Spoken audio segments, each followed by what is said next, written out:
thought I would practice language evaluation as well.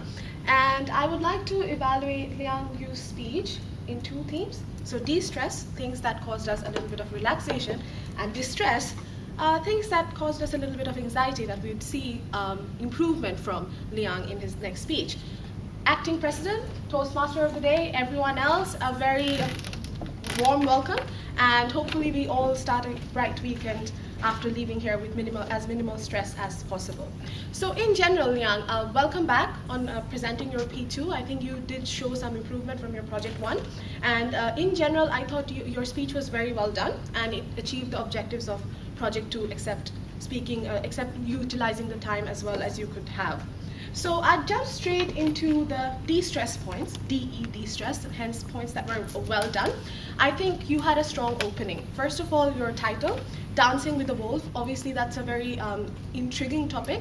And then you started well with the illustration of how you were stressed out yesterday trying to prepare your topic. So good opening. You had a great structure, which again is an objective of this speech. You started the topic well, you defined it, you went to describe the symptoms of stress, how to mitigate stress, and then finally a convincing closure with the quote. So that was well done.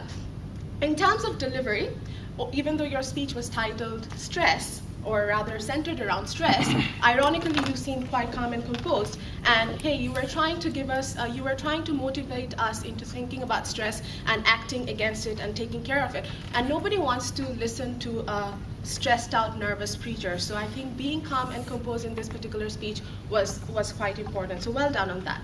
Now to moving on to the distress points, I think things that were a little bit, caused us a little bit of anxiety, and I think that you could improve in your next speeches, was first of all, you were trying to sell us an idea and asking us or calling upon an action to behave in a certain way. Whenever you're trying to do that, when you're being a salesman, be it of an idea or a product, you want to be as convincing as possible. You want to back it up with research. Now, I did notice several times you said studies show, but you should go on and, I mean, this is my suggestion, you should go on and say, this is where the studies were done, this is what my source is.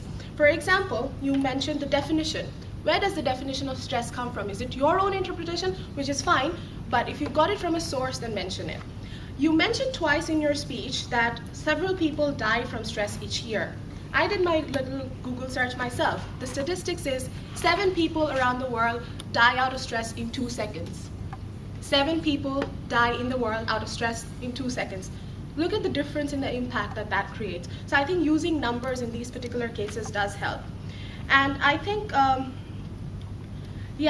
think also you finished a little ahead of time.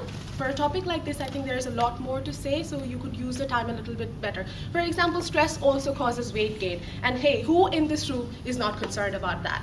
So I think to wrap up, keep up your calm and composure. I think those were positive points. And utilize your time and mention your research, mention some statistics and numbers, and you will go a long way. Thank you.